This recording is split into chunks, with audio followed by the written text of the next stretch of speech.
решению вопросов по солидарной ответственности, то, что мы начали в первой части и имеет место продолжение во второй. При этом будут обсуждены передовой опыт по вопросам индивидуальной ответственности, а также мотивация поставщиков медицинских услуг работодателей. Уважаемые коллеги, позвольте представить слово госпоже Мирите Винович, постоянному представителю Всемирной организации здравоохранения в Казахстане, для выступления от имени регионального директора Европейского бюро ВОЗ госпожи Журналовой. Пожалуйста.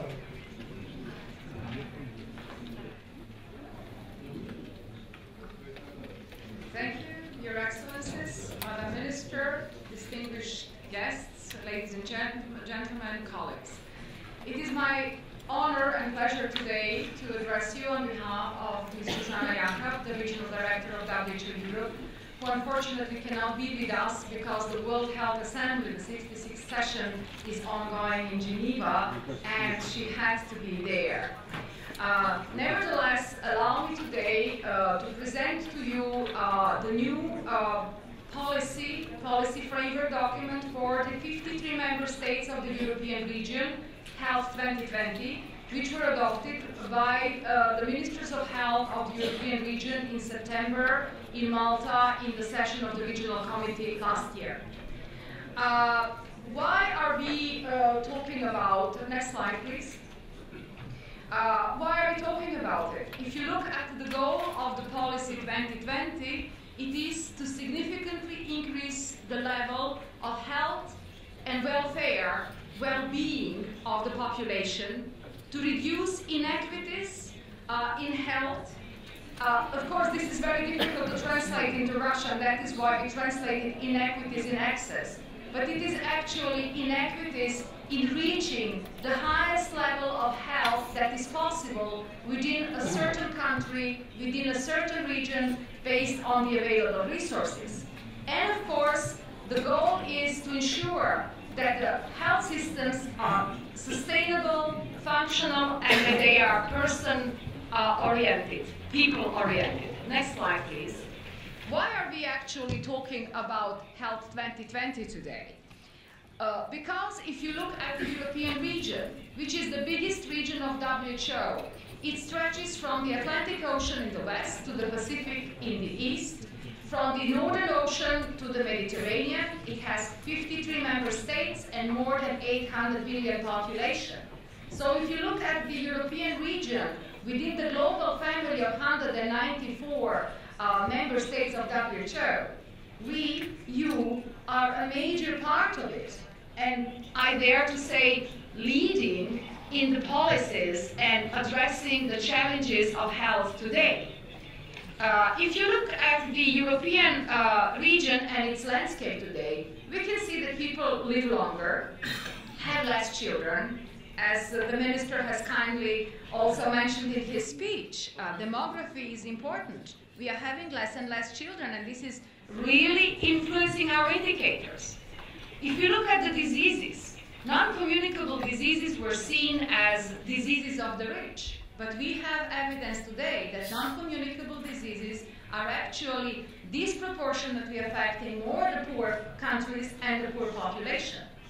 And we have not closed the agenda on the communicable diseases, on the infectious diseases.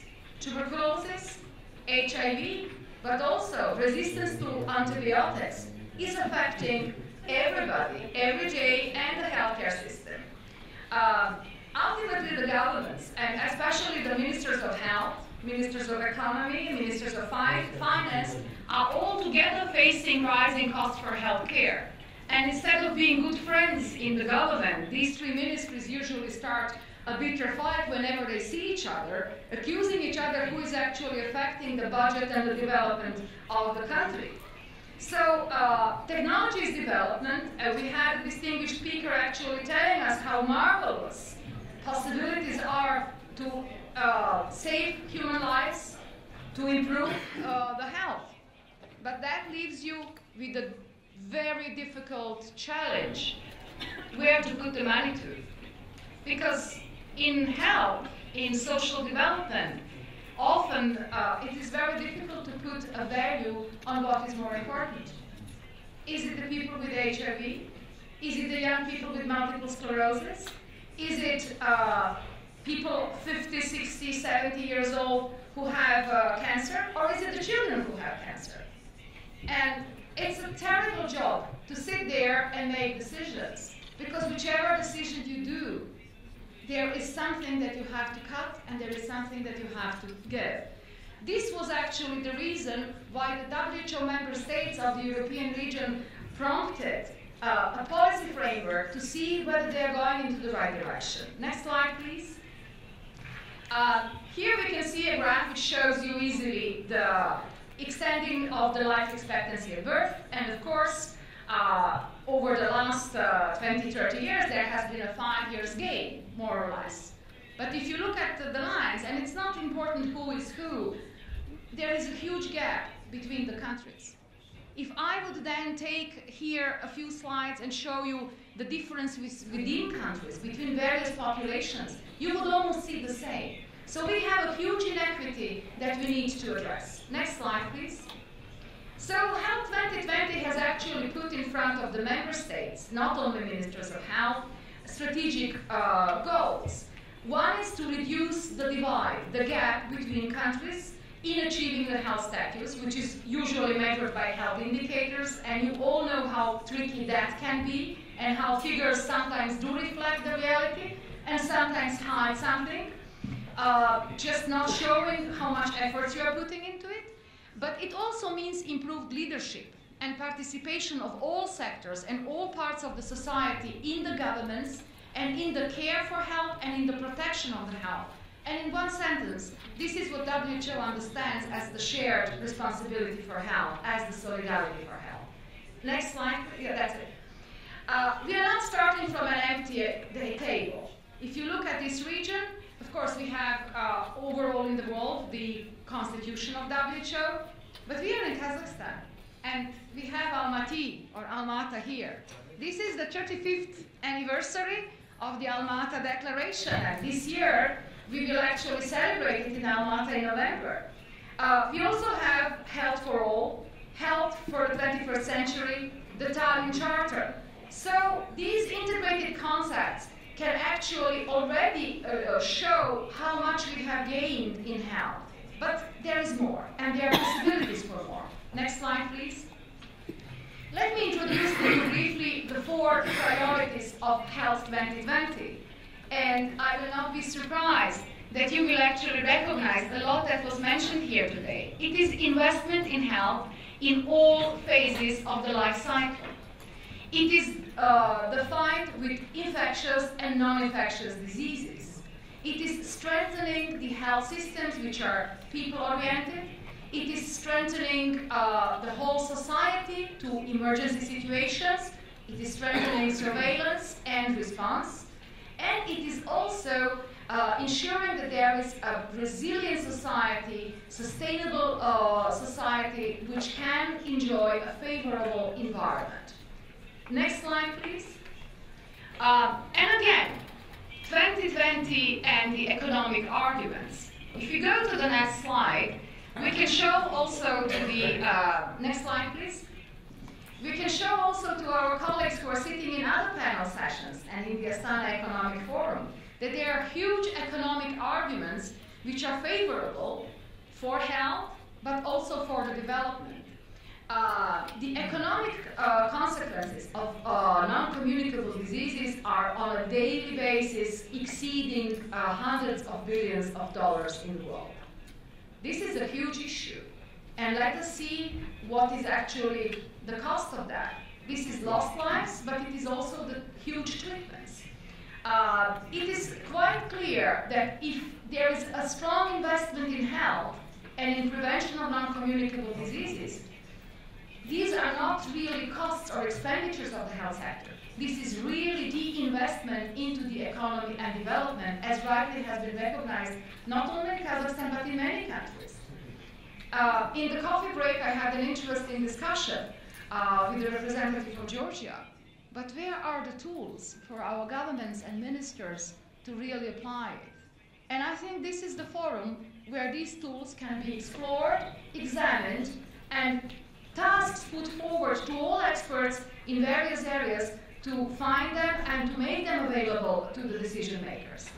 Today we know that governments, as usual, put only 3% of their health budget for prevention. If they would put 5% or 10%, maybe the returns would be in reducing those costs for non-communicable diseases by 2 or 3 times. And these huge savings can be then used for further development. Next slide, please. Here are some, we have a wrong presentation there. Okay. We have really evidence that there are differences, just go back, that there are different effects of the interventions of the health system on the health status. We have all mentioned the effects of the crisis. In order to mitigate the effects of the crisis, there are several things that can be very efficiently done. One is to reduce non-effective and non-needed services. And this is very, very important to recognize that. The second one is the rational use of medicines. We have a very, very strong science today in the world. But how to use these medicines and how to actually have benefits from that is one of the key issues. It's not just to reduce the number of medicines, it's really thinking how to do it. It is also shifting the costs from hospitals to primary health care and to ambulatory care. It does not mean that one has to be closed totally, but the fine balance and continuity of care across the sectors is the huge challenge. And finding the right model is very difficult. If you look at Lithuania and Kazakhstan, as the minister rightly also said, it is a different challenge. There are different issues. There is not one measure that fits for all. So we have to see how this can be done. Of course, investment into infrastructure. Every country wants to have beautiful, nice, modern health institutions. What is not being thought of is how much will their maintenance cost? How much will they cost the health system in the future? So sometimes this is a very difficult challenge at the moment of looking at them. And this is one of the issues that need to be looked at the crisis time best.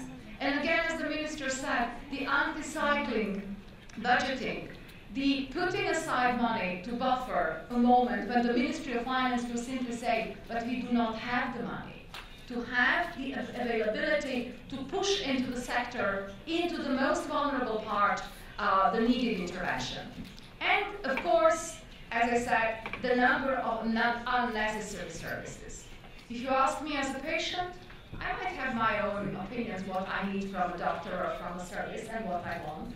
If I ask the minister, there might be a different opinion. And if you ask the economist, the opinion will be the third one. So only through a multi-society dialogue can we reach a consensus that will actually fit and really reduce the unnecessary services at the moment to give us the money to do what is really necessary. Next slide, please.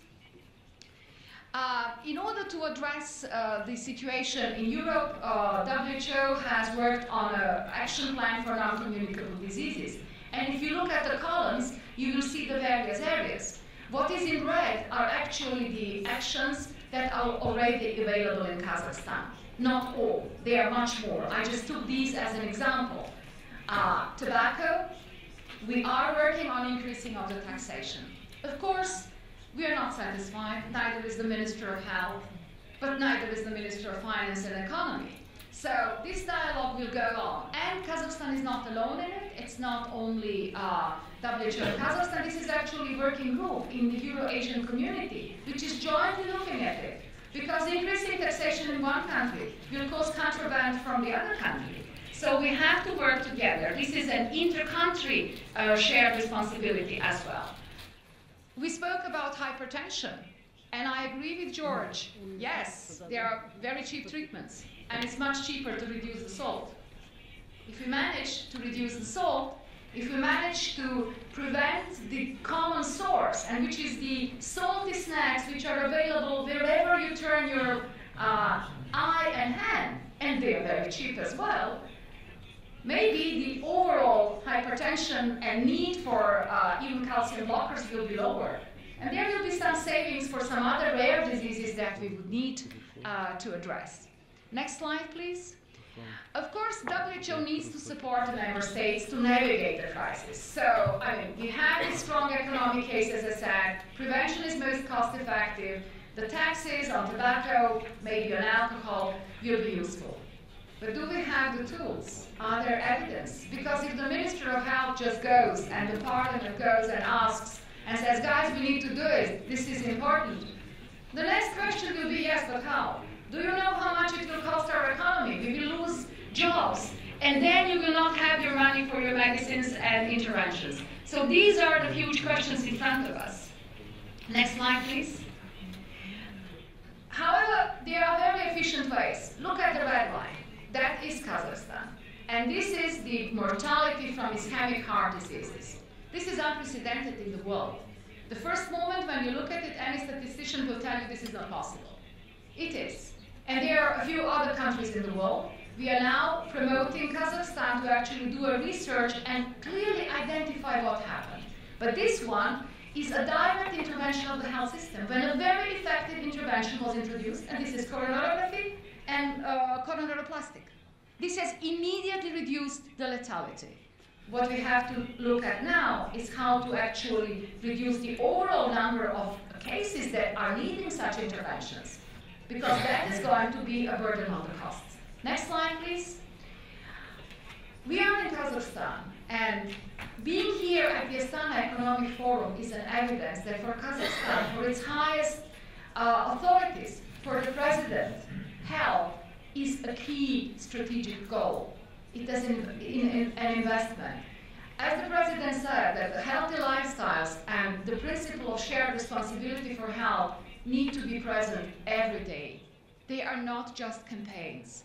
So, as I said in my intervention before, I do hope that we will be able to have the cross-dialogue between health, social sector, finance, economy, and business on how jointly we can really achieve what we have promised to do. Next slide, please. We all mentioned how much health is actually affecting the business and economy. And if you look this is really coming from the Global Competitiveness Report. Well, Kazakhstan has a fantastic business environment. When you look at its competitiveness, it is suffering from the TB epidemic, which is going down, but still we are having it here. This is something that needs to be addressed. Rightly, the government is addressing huge, investing huge efforts, not only money, but resources into reforming the TB system. It's not about the innovative drugs only. It's not about whether we are doing the right interventions or not. It is, as my colleague from the World Bank would say, how we are doing it. Is it efficient? Is it accessible to everybody? Are we keeping the patients where we should? Are we making available the services at the primary health care? Is our health financing reform really promoting the doctors to choose the right intervention, or do they get the wrong figure? These are all questions that are discussed. And we can say that we are really on the right track to address them. So I do hope that in 2 years in the Astana Economic Forum, these figures, where Kazakhstan at the moment is in the global competitiveness, will be much better because of health.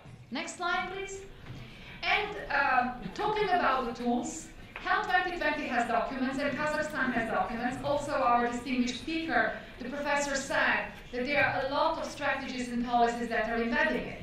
No need to go in there. Kazakhstan already has the strategy 2050. So the countries, the member states of the WHO European region, not only Kazakhstan, are going forward and actually just embedding their principles and priorities and putting them forward into development. Next slide, please. Kazakhstan is collaborating with international organizations, with WHO, but also with all the others, with the World Bank, with UNICEF, in sharing their knowledge, their questions, their efforts. There are a lot of bilateral interventions going on. There's also the Islamic cooperation. So many, many international fora where health has been put strongly on the agenda. Next slide, please. And then, of course, if you compare the priorities in Health 2020 and Salamati Kazakhstan, they are really matching together. I will not go into details, but if you look at that, you will see that we are going into the direction of really investing into health for sustainable development. Next slide, please. And what are the messages actually of our regional director for Health 2020 in Kazakhstan? It is further strengthening of public health functions, and I'm sure that interpreters have a problem with translating public health. It should be общественное здравоохранение, not only здравоохранение, it's more. It is to review all determinants of health. We heard today environment, settings, working places, everything. It is to review the link between health, employment, and welfare and social policy. It is to improve the health literacy and empower people through the life course approach. Next slide, please. It is to continuously analyze the policy and strategy document. It is to analyze the evidence-based studies from the world, but also to produce the ones from Kazakhstan. It is to identify areas which are relevant for the Kazakhstan context and build them into Salamati Kazakhstan. It is only the right policy that produces health. Health needs to be integrated with the health system strengthening in order to achieve results. And the challenge for all of us is how to provide the instruments which are fitting for policy and decision making, for strategical issues, but then also for clear daily tactical issues for each health manager and health provider. How should I really work to make this available? We hope that we are all going to work together towards a healthier Europe. We count on Kazakhstan leadership in the country, on the parliament, to whom I thank for their really zealous and efforts to address the key issues, and there are many: tobacco, alcohol, violence, suicides. I mean, I could go on the whole day. Nutrition of our children, but also our joint responsibility, how we can use the best advances of modern science to the benefit of all citizens on an equal level, disregarding their welfare. Thank you very much. I will be happy to have your questions later. Спасибо, доктор Винович. Действительно, как вы отметили, в этом зале находятся представители 3 стран, членов Европейского бюро Всемирной организации здравоохранения, и каждая страна, исходя из своих реалий экономического роста, двигается и развивается по-своему. И в этом контексте то, что Европейское бюро как структуру предлагает стратегию действий, стратегия 2020, здоровье 2020, он дает для нас как вектор дальнейшего развития. И мы думаем, что совместно с вами дальше будем развиваться, и в этом видим вашу поддержку. Спасибо еще раз. Уважаемые коллеги, я с удовольствием представляю следующее слово руководителю проекта здравоохранения Всемирного банка в Казахстане, господину Нидину Ягонянцу. Пожалуйста. Thank you very much, Your Excellencies, dear friends. It's not easy to talk after WHO speech. It was so comprehensive and energizing that whatever we will say later may be just a shadow or be part of the framework that WHO has presented, which is good. So I would like to actually talk a little bit about social modernization process that is happening at the request of the President. And Ministry of Economy has asked the World Bank to help in this process too. And we are looking into a number of sectors: housing, education, social welfare, health, culture, sports. So it's part of a bigger process. It's not just part of health. Health reforms are well defined in Salamati, Kazakhstan, and with the leadership of Ministry of Health, I think they're well on track to address these tough decisions. But social modernization is really much broader, and we have to look at the health as part of that. So before we go into any discussion, I want to emphasize these 3 things: that the principles of healthcare policy in Kazakhstan as part of social modernization: equity, solidarity, universal coverage. Extremely important. This is the cornerstone. Go back, please. This is not just a value, ethical value. this is also an economical issue. And we see that there are countries in the world, we may not talk about Obamacare and the difficulties there, where we see equity, solidarity, and universal coverage as a basis for economic growth of the country. If you have a disparity between rich and poor, if you have a low middle income class, then your economy is going to be sluggish, it's not going to respond to your needs. And therefore, these values that Kazakh government and Kazakh society preserves and sees as the cornerstone of their reforms is not just a value, it's economical. Next slide, please. This is the famous slide where health is promoted throughout the life cycle. And we can see here that there's education, there's productivity and growth, there's early childhood development, there's nutrition. So there are a number of aspects. And to be comprehensive in making policies, the government is looking at all of these aspects. Not just, if you don't have good kindergartens, if you don't have preschool education, if you don't have nutrition at the early childhood, then your health later on and your productivity and your brain capacity is going to be lower. So it's part of the same story. And it just iterates how we fit into the bigger pictures.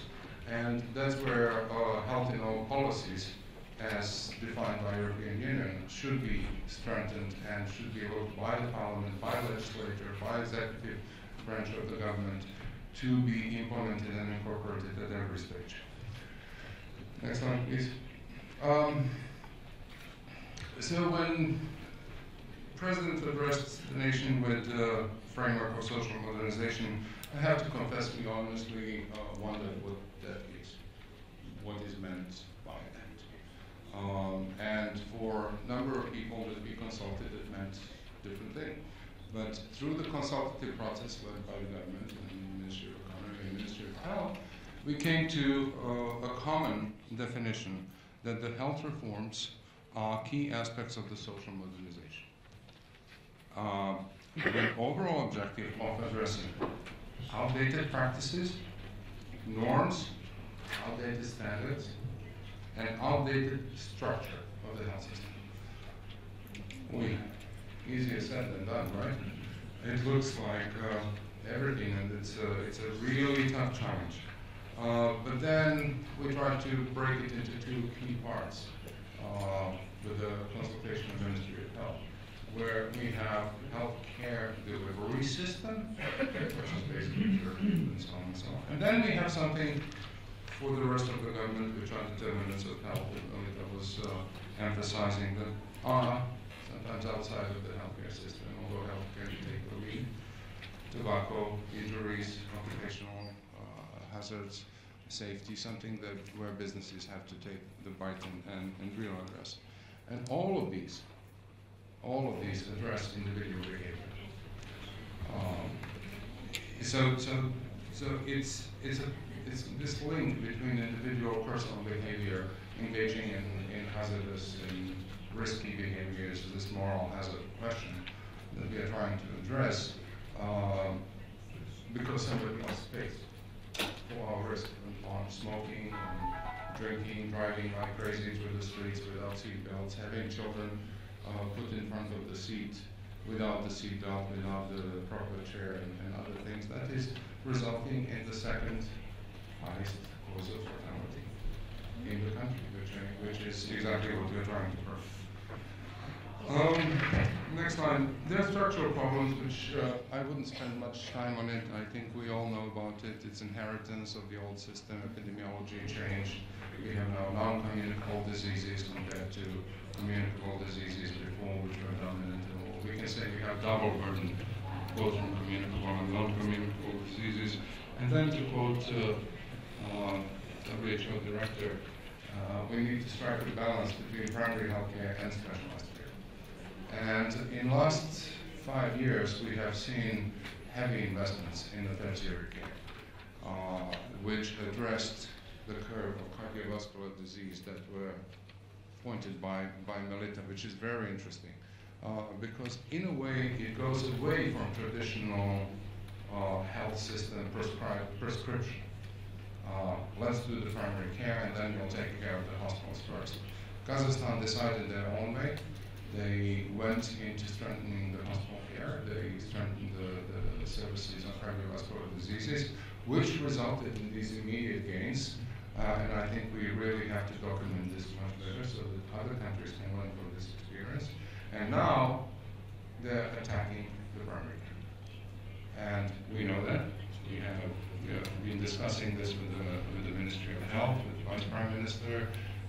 They are trying to find the best way how to address all the issues that Melita was talking about when it comes to hypertension control, disease management programs, and so on and so on. Well, let's move on the slide, please. Let's move this. This is just to show that there are structural problems. This is TB, where Kazakhstan is one of the highest in the world, but we are not. Next slide, please.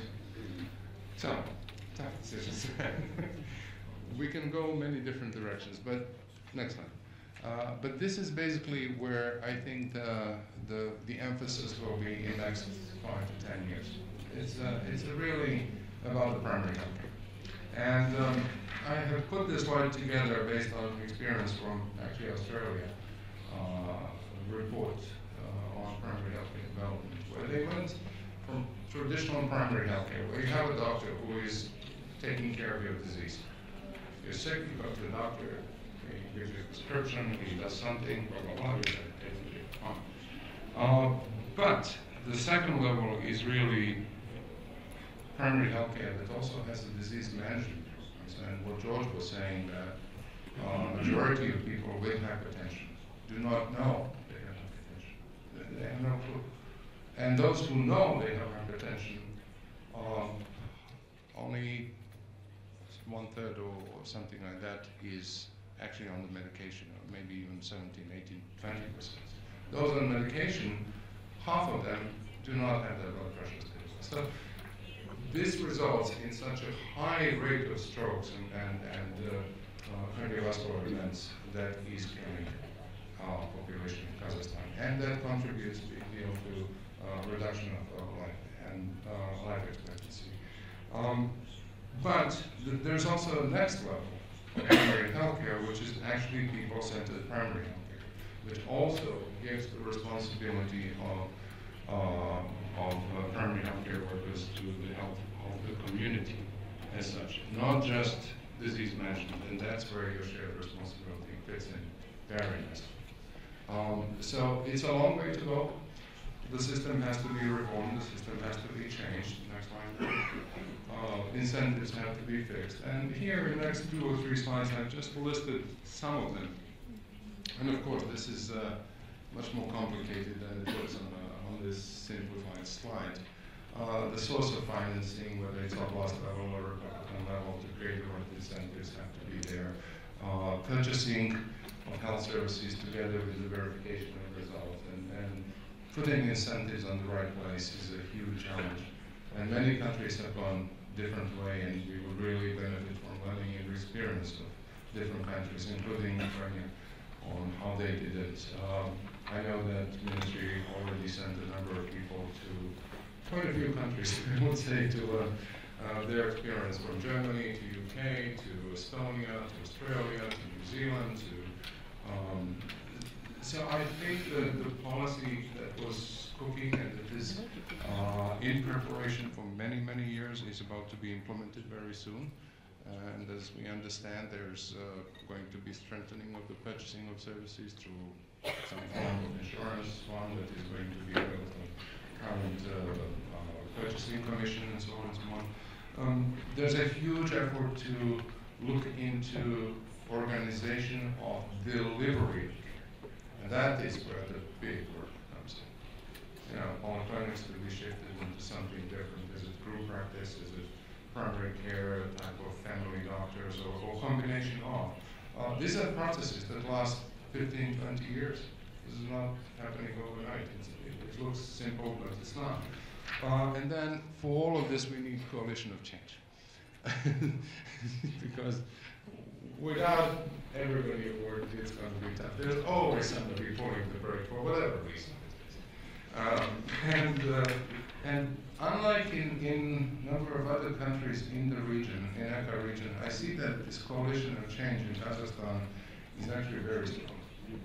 And that's where we are looking at Kazakhstan as a leader in the region, in Central Asia, that can show the way to other countries how to do it right.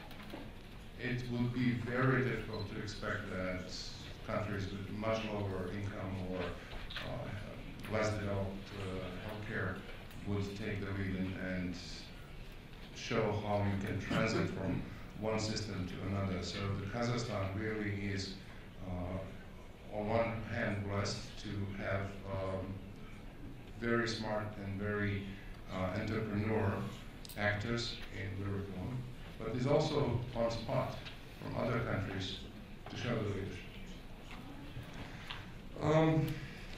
Determinants of health, something that is outside of the healthcare, as we argued, at least to a part, is related to accidents, injury preventions, healthy lifestyles, taxation, whether it's tobacco taxation, alcohol taxation.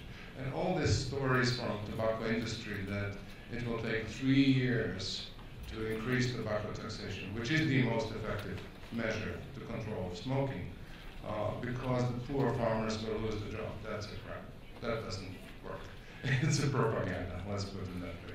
The taxation can be increased, and I know there's determination of the government to increase the tobacco taxation in light of customs union and equalize it with the other countries in the region. I would really not do service to anybody if I didn't mention the efforts and achievements done on the food safety that was done by the SES and the support of the project, and I'm glad Jean Rebecca is here with us. What it means is that the food safety standards are now equalized with European Union. Legislation is to be passed, but what this means is that the quality of food, and Melita was talking about salt and other fats and that affect health poorly, that the food from Kazakhstan can be exported into European Union. Now this is economic category, and this influences the health. So it's unbelievable effort that we have moved from high burden of brucellosis and restrictions to even exporting within the Soviet Union to being able to export to European market and worldwide. That's part of World Trade Organization. So congratulations once again, and please continue, etc., etc. We could go forever in what needs to be modernized, but I think that we like the key challenges here. That part of the story is at the side of the government and the parliament to implement these measures that are outside of the healthcare. While we know that health system is well on track to address most of the changes that we've been discussing and to address the high burden of disease. So thank you very much for this presentation. I hope that this complements what Melita said, although I know some things were repeated, but it's good that we repeat the same things so that we can do them right. Thank you so much.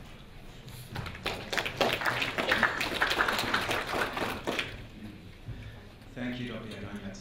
It's interesting to note the level of consistency across the various strategies being discussed here, from the national strategy of Kazakhstan itself to the strategy laid out by WHO and to the strategy being supported by the World Bank. And this is obviously a very positive and I think globally not common phenomenon. With that, let me introduce Dr. Egerman, Director of the Gustav Rossi Oncology Institute, for the next presentation.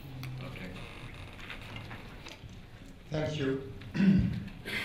I will make a number of remarks about the cancer problem, and so if I can have the next slide, please.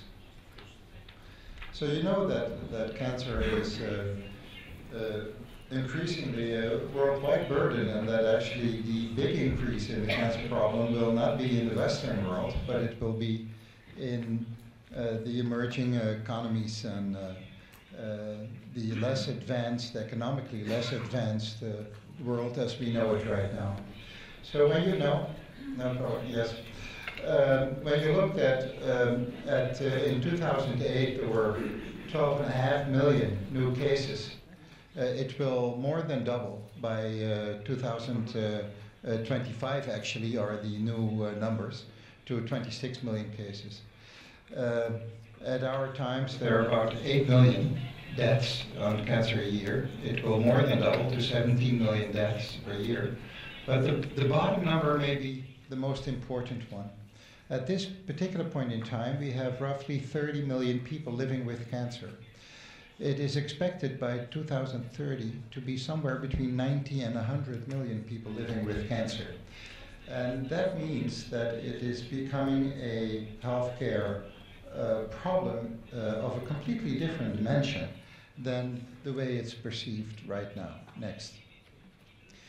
So, when you look at the Kazakh situation, where a cardiovascular disease program is changing the equation, and if you get a bit better handle on your accident rate, you will just go like any Western society, and then cancer will actually become a major healthcare problem in an aging society.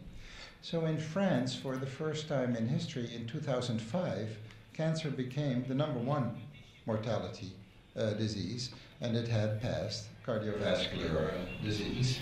And nowadays, that cancer problem in an aging society where the mean age for men is 78, life expectancy is 78, and for women is 84. Cancer obviously is the most prevalent disease with a #1 mortality problem. Next. But of course, at the same time, it is by and large a disease of elderly persons. Although there's many cancers that touch the age range of 40 to 60, where people are extremely productive and have their family duties to fulfill.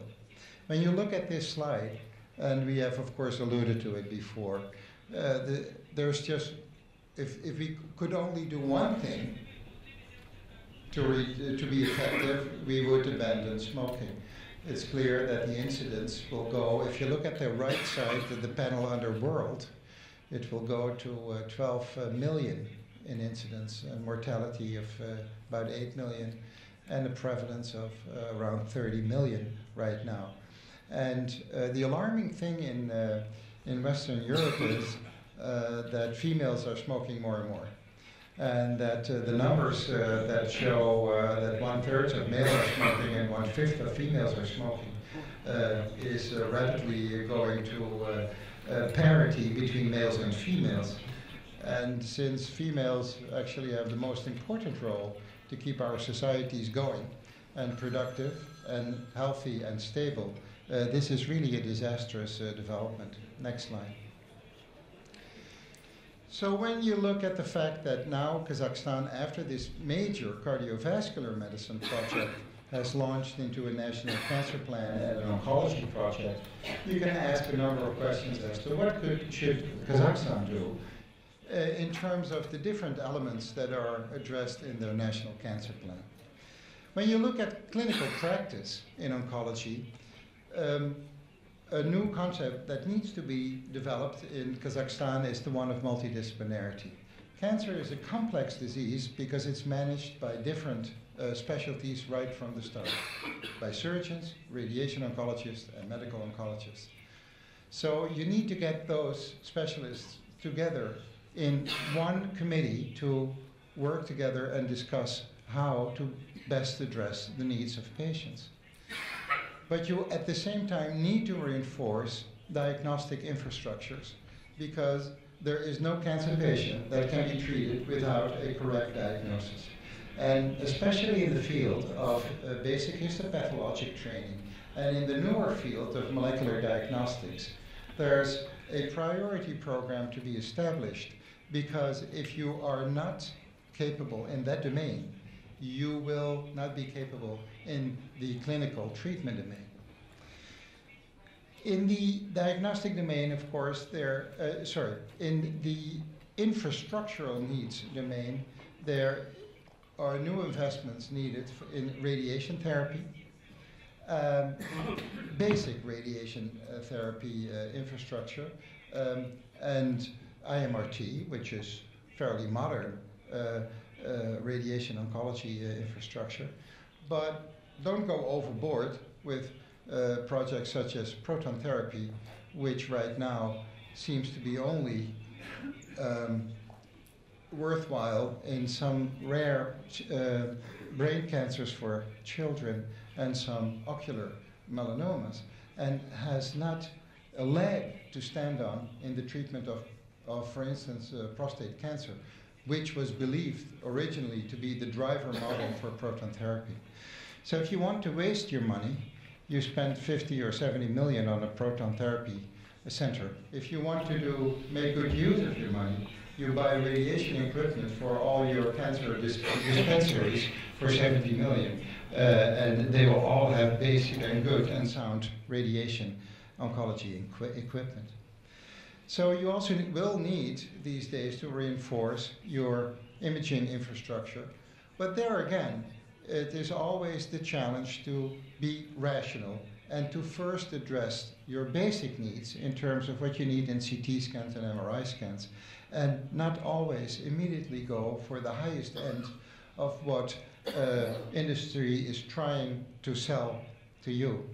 And in general, I recommend that independent advisory committees oversee the competition between the offers that are being made in these type of domains, radiation oncology equipment, imaging equipment, so that the government is being helped by independent committees who know what they're looking at and what your needs are to be rational in the investments that you make, because it's so easy to spend your money and you can only spend it once. At least it's true in Western Europe, and I'm sure it's also true in Kazakhstan.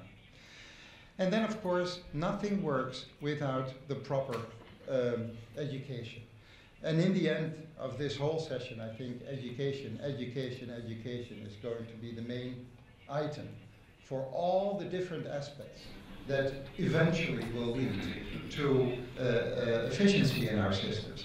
So we have proposed to the Kazakh government a Train the Trainers program, where the best of your specialists will be trained in technology transfer projects to rapidly acquire new techniques that will immediately bring benefit to the patient population in Kazakhstan, and where the newly formed trainer will lead the dissemination process of new knowledge inside the country. One should not try to educate a whole, all the doctors in Kazakhstan. One should try to educate the best who will be the teachers in the country. Next slide. Next, you can just go through the whole slide. So sorry about that, that took a long time. So multidisciplinarity is a key item in order to organize a rational oncology treatment model, but I'm not going to dwell on it any further. Next slide.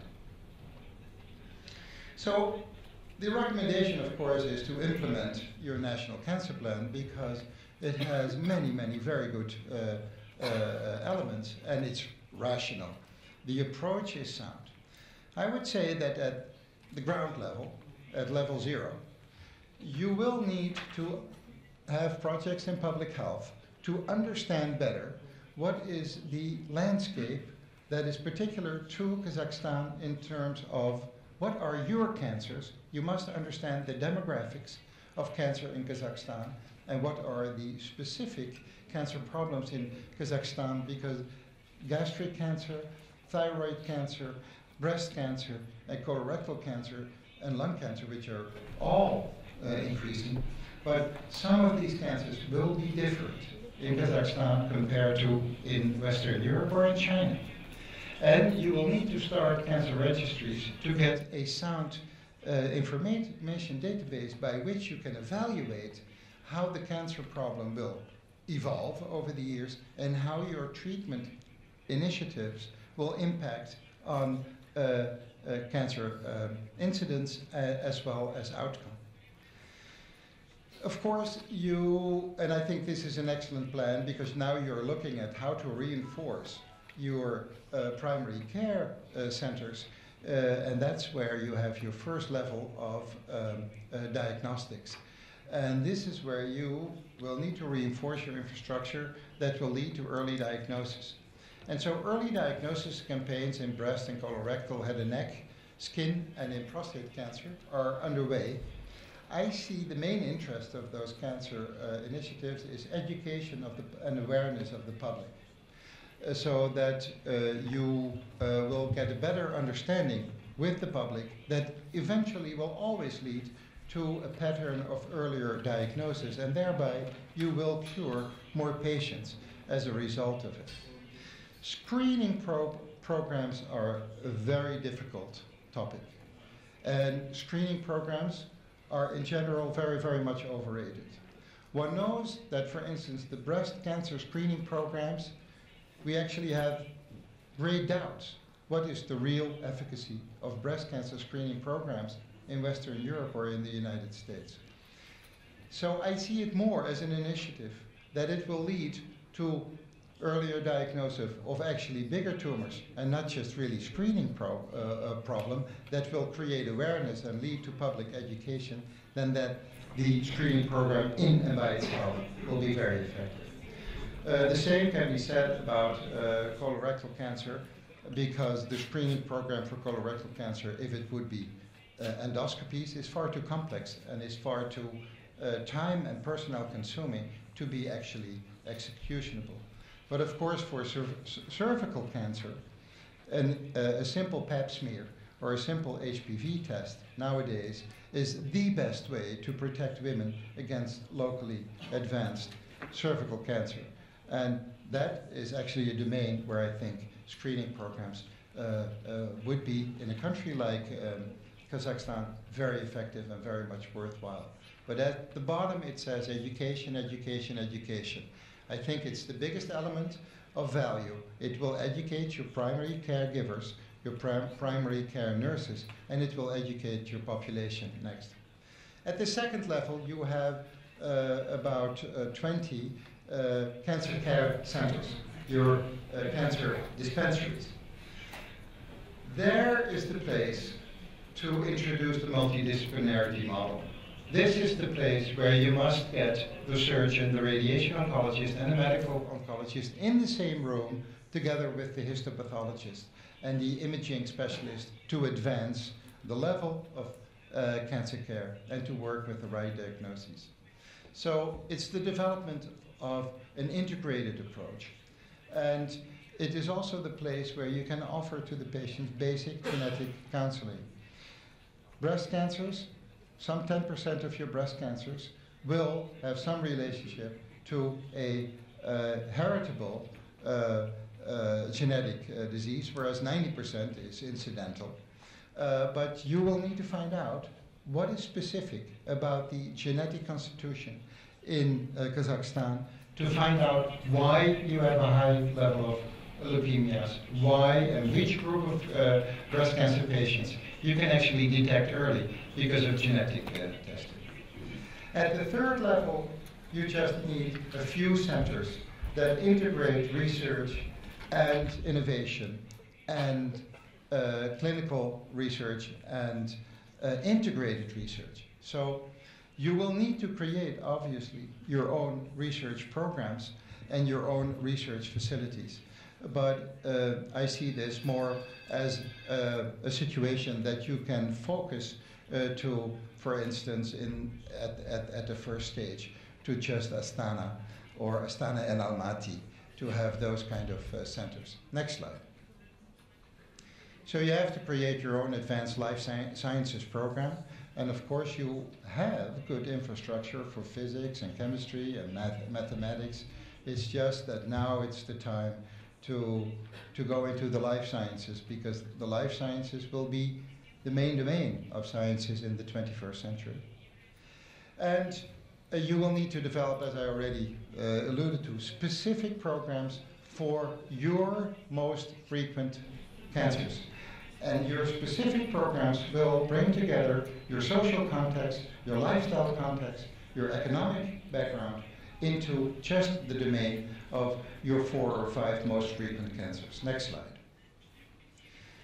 Then there is one thing that you can already do, and that would be an investment in a healthcare program that all patients, be they, whether it's cancer patients or trauma patients or any patients, could benefit from. And it's, you must invest in a pain and symptom control program. Now, this first and foremost requires an educational effort of your professionals, but also of the public. And it's your first domain where you can reduce suffering. This, at least, is a thing that we know how to treat, but it's actually a scandal that we fail how to treat it for all patients who suffer from pain. And it's all the more remarkable because painkillers are among the cheapest drugs that we have. It doesn't matter whether you discuss first, second, or third level painkillers, just your paracetamol or your second level painkillers, and as AIDS, non-steroid anti-inflammatory drugs, or whether you look at your morphine and morphine-like medication. All of these drugs are practically for free, so there is no excuse. You cannot not offer this to your patients. And actually, in the French pain programs, over a decade, there were 3 pain control programs launched in France, which completely changed the landscape and the quality of how we deal with patients. It declared in the second pain program that it's the basic right, it's like a human right of a patient to not have pain. And if we do not deal with pain, not just as physicians, we are a total failure, but as a society, we fail in one of the things that we can easily provide and do to all patients alike. And why do I bring this up in the context of a cancer plan? Because the pain in cancer patients is in all categories and can be fairly complex.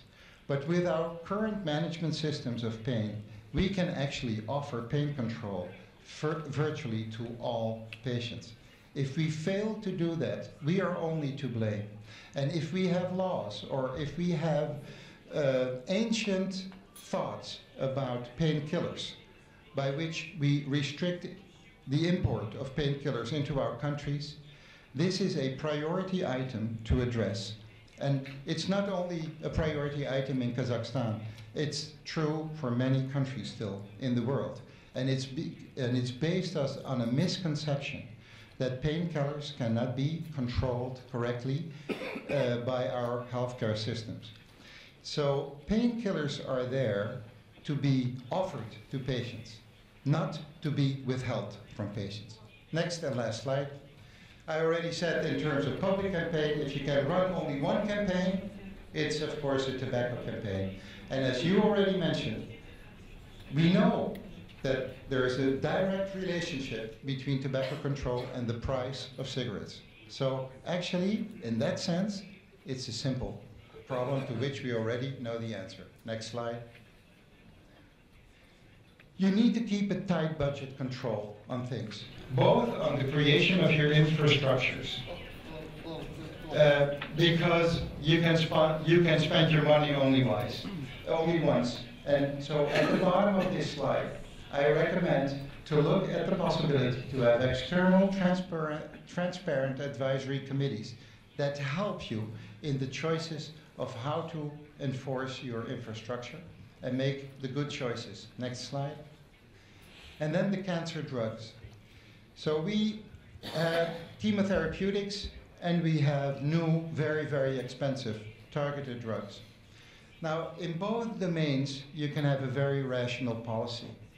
In terms of the chemotherapeutics, if you install a basic chemotherapeutic model that goes all the way from central buying, central stocking, then, very importantly, a central system how you prepare your chemotherapeutics in your main centers, and then all the way to the delivery systems to the patient. You can, by the current new systems, you can save up to 20% on what you spend on chemotherapeutics. So in my center, the budget is over 30 million, and we have instituted a less than 20% expenditure now on the chemotherapeutic program because of the system that we have brought to my institute. You need an oversight committee so that there is good clinical practice and that patients are not being offered just any kind of therapy in second or third line. That makes no sense.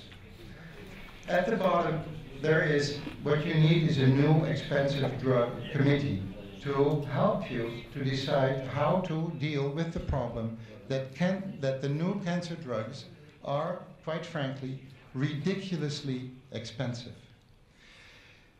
Right now, let's say that in the Western world, treatments are offered to patients that do not or only marginally prolong life by a couple of months, that equal the salaries of, here in Kazakhstan, the annual salaries of 5 to 10 cancer specialists. So there's something that is very irrational about the current situation that needs to be addressed by an independent committee that helps the government to spend its money wisely. Right now, what Kazakhstan needs is more well-trained doctors and not marginal effects on an incidental basis. Get your control over the system and get it in a transparent, independent way. If you establish those kind of committees, you will save yourself the wasteful spending of money in a very effective way. Next slide. So this is what is the result of what we actually, by these the chemotherapy control programs in France, what we achieved, a reduction by 18% over 5 years of wasteful expenditure of money on the chemotherapeutic programs. Next slide. I thank you for your attention.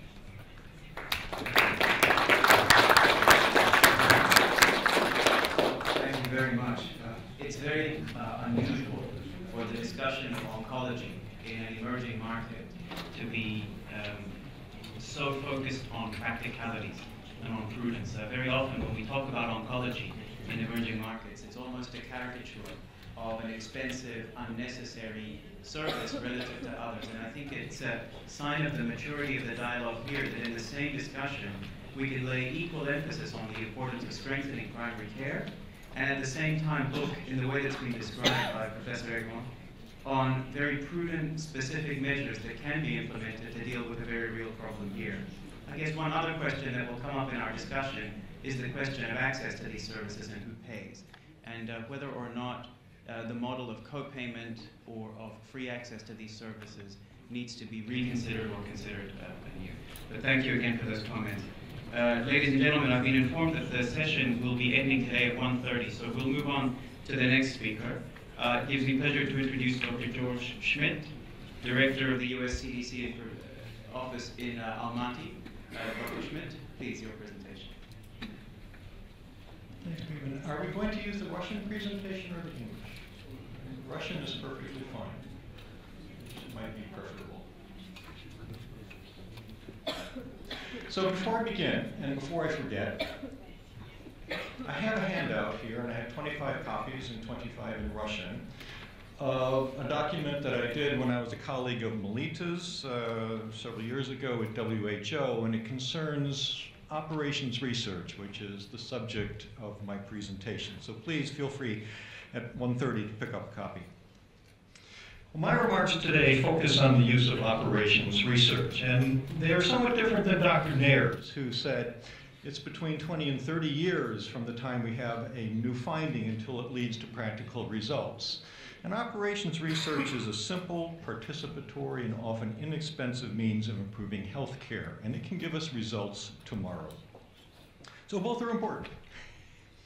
I'm not generally going to talk about Kazakhstan today, but instead generally talk about Central Asia, but certainly some of my remarks are pertinent to Kazakhstan.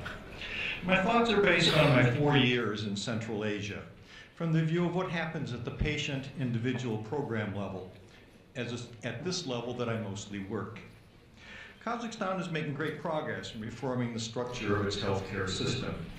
But great progress can also be made by changes in the culture of what I'll call our healthcare system, since I increasingly look at myself as being part of Kazakhstan and Central Asia.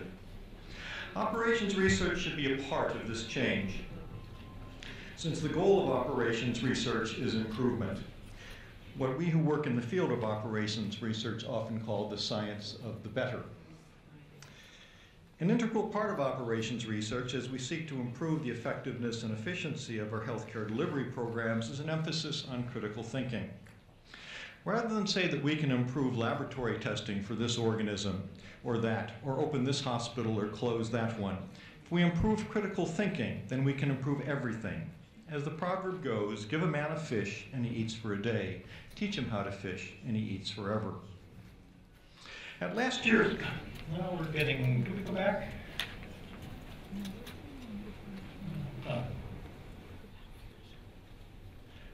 Okay. There, I think that's where we want to be. So this is the marketing logo of CDC, my organization, but it could be Kazakhstan's too. We all want safer, healthier people, and how do we do that? Next slide.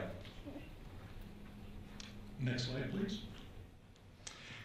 At the health system session of last year's economic forum, there is an appropriate emphasis on people, as there is this year. Dr. Katabekova talked of patient-centered care, and Dr. Bajanosov talked about our vulnerable populations, and Dr. Sharman talked of world-class research originating from Nazarbayev University. And I endorse all of these thoughts. They're all terrific. But we do not need world-class research to achieve good care for our citizens in vulnerable populations today. Operations research can help get us there. Next slide. Operations research strives to make programs, in this case today our healthcare programs, better. It's a way of thinking that arose from World War II when we were trying to determine how to more efficiently make fighter planes or army tanks or machine guns. It's often simple, it's often inexpensive, and it involves people. Next slide. My favorite medical journal is The Economist, and I suspect it might be Nadim's or Melita's as well. One of the up-and-coming Democratic politicians in the United States recently observed that in the private sector and in our personal lives, absolutely everything has changed over the past decade. In government, very little has.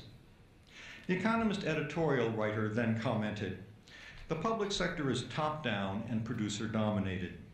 Silicon Valley is bottom-up, networked, and consumer-driven." What the commentator meant is that government remains today the same as it was yesterday and last year.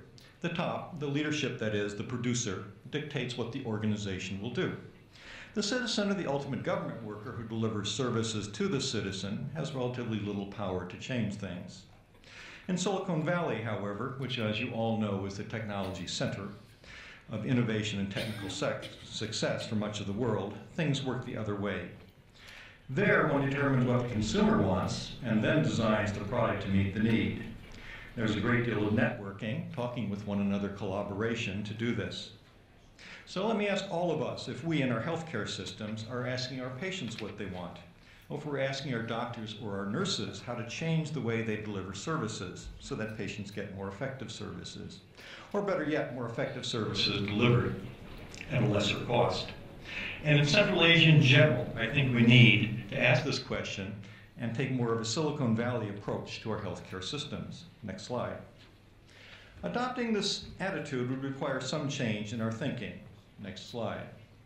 Changing our thinking may require a change in the corporate values of our healthcare systems. That is, a change in our corporate culture.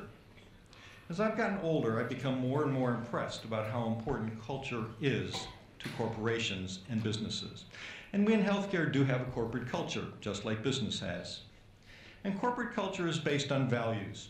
So what is the corporate culture in our healthcare systems? I'm not going to attempt to answer that, but I do have a few suggestions. Next slide. We need more critical thinking, and I'll mention that again in a moment. We need more freedom to practice creative thinking. Our healthcare staffs need to be encouraged to identify problems, to think of solutions, and then to test those solutions. We need more reward for critical thinking and not criticism. We need more reliance on evidence for decision making and less reliance on our opinions. And last, since this is the economic forum, we need more consideration of resource use. Are we using our resources in the best way possible and getting the most for them? Next slide. Well, there are rewards for these culture shifts. One of America's most unsuccessful companies, Honeywell, became one of its most successful. An important part of that transformation was a change in corporate culture. Honeywell adopted a culture of empowering its employees to suggest change. The new culture wants all employees to improve its operations. All employees participate. And note the word implementable in this quotation. This means not just identifying a problem that prevents a program from being better, but also suggesting a solution that can then be tested. Next slide. Every member of a healthcare team should be trying to improve the performance of the team. Next slide. And what do I mean by performance? I mean efficiency. That is, better outcome, lower cost. Our CDC office in Central Asia has multiple priorities. But our office's big priority is enhancing critical thinking in healthcare. Next slide. Critical thinking allows us to make good decisions. There are a variety of attributes of critical thinking that constitute critical thinking, and here are listed 12. But let me highlight 3. Next slide. Critical thinkers are open-minded and are willing to consider alternatives. They do not think that their opinion is the only one that's correct. They consider alternatives. Next slide. Critical thinkers formulate hypotheses. When confronted with a problem, they consider possible reasons for why the problem may exist. And next slide. Stop. And then they plan and conduct experiments to test the hypotheses. That is, they find a solution using sound, valid methods. Operations research employs all these attributes, and operations research is typically done at the local level, where programs interface with patients. It involves people who deliver care and those who receive it, and seeks to make health care better or less expensive while maintaining quality. It does this by using 2 approaches: diagnostic studies to identify a problem, and then once the problem is identified, intervention studies to find solutions. Next slide. Well, there's a global crisis in antibiotic resistance. Many bacteria are resistant to most or even all of the antibiotics that we have. Next slide. Oh, there we are. The cost is high. A 2007 European study of only 6 clinical conditions, such as pneumonia or wound infections, found antibiotic resistance affected 4 million cases of illness, caused 25,000 deaths, and resulted in 2 to 5 million extra hospital days. The economic cost to the healthcare system was huge. We know practically nothing about antibiotic resistance in Central Asia, but the cost to all countries is probably high. For the Kazakhstan School of Public Health, we're using operations research to address the problem. Much antibiotic resistance occurs in the community from inappropriate use of antibiotics outside of our healthcare systems. So together we're investigating how and why citizens of Almaty use antibiotics by interviewing individuals visiting pharmacies. We are finding that many people want to use an antibiotic for an illness that does not require an antibiotic, 30%. That many people think it's fine to buy an antibiotic without seeing a physician, 39%. And that most people do get antibiotics from a pharmacy without seeing a doctor, 70%. Well, this is a simple operations research study, but we're getting a lot of information from it. It's a diagnostic study identifying a problem. The next step will be an intervention study to see how we can lessen the unnecessary or inappropriate use of antibiotics. Next slide. We need more research. And if we divide the publications coming from Central Asia into those that are led by a Central Asian author on the right, as opposed to those led by a non-Central Asian author, we see that the studies led by scientists outside of Central Asia are in the areas where operations research is doing, in epidemiology as well as in public health. And it's in this area, as Alexander just mentioned, that we need more research to affect our healthcare programs. Instead, in Central Asia, we're seeing research in environmental science, genetics, pharmacology, and so on. We need more of this in Central Asia. Next slide. And we don't do enough of any study in Central Asia. We published in the world medical literature only 21.2 publications a year from Kazakhstan, and that's not even 2 per month. Uzbekistan publishes a few more, but it has more people and certainly more scientists. If we look at the publication output by Central Asian country adjusted for population size, over here in the last column, we see that Kazakhstan does well, but Kyrgyzstan does even better. Every country in Central Asia needs more research, and operations research is a very important way to improve our research output. Next slide. Operations research can address many healthcare delivery problems. It identifies important problems and their costs. It can create and test solutions to problems and identify cost-effective solutions. It creates an atmosphere of shared purpose and responsibility among staff and sometimes patients who conduct the research, and it rewards creativity. Next slide. So I come back to where we began, and as we've discussed this morning, people. Next slide. Only by changing the way that we think can we develop efficient healthcare systems. Kazakhstan has a lot of talented people. I've met many of them in clinics and hospitals who have good ideas of the problems of their programs and how to change them.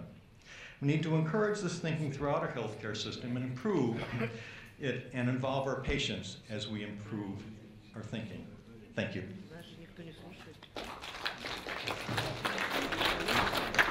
Спасибо, доктор Шмидт, за очень интересную презентацию. Уважаемые участники, по завершении выступления панели сессии будут ли вопросы к спикерам?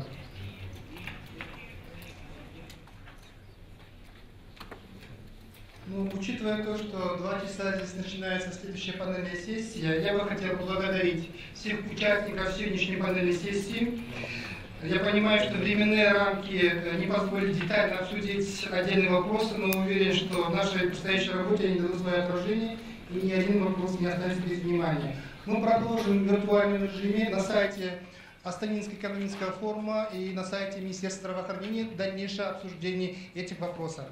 Уважаемые коллеги, в качестве рекомендаций для обсуждения 7-го Астанинского экономического форума, который будет проходить в следующем году, предлагается обсудить следующие вопросы. Это совершенствование амбулаторно-поликлинической помощи и информатизация здравоохранения. В этой связи прошу вас принять активное участие в обсуждении проекта повестки дня будущего года на многофункциональной площадке J-Global на сайте АЭФ. Уважаемые коллеги, нам представилась прекрасная возможность поделиться лучшей практикой, совместно обсудить актуальные вопросы. Ваши предложения и идеи были полезны для определения общих задач по улучшению здоровья населения наших стран. Думаю, что обстоятельное обсуждение вопросов здравоохранения на панельной сессии даст новый импульс для дальнейшего взаимовыгодного сотрудничества на постоянной основе. Считаю, только сообща, постоянно обмениваясь накопленным опытом, объективно оценивая прошлое и правильно планируя будущее, мы достигнем общего прогресса. Приверженность Казахстана своим обязательствам будет оставаться в основе дальнейшего сотрудничества нашей страны. Этим мы будем способствовать достижению стратегической цели продвижения Казахстана вперед сообщества конкурентоспособных и развитых государств мира по состоянию здоровья населения. Уважаемые гости и участники форума, благодарю вас за участие в этой встрече. От имени принимающей стороны позвольте мне поблагодарить всех организаторов форума за работу в подготовке и его проведения. В заключение позвольте выразить признательность всем присутствующим здесь сегодня за активную работу, пожелать здоровья и творческих успехов. На этом разрешите считать работу панельной сессии завершенной. Спасибо и благодарю за внимание.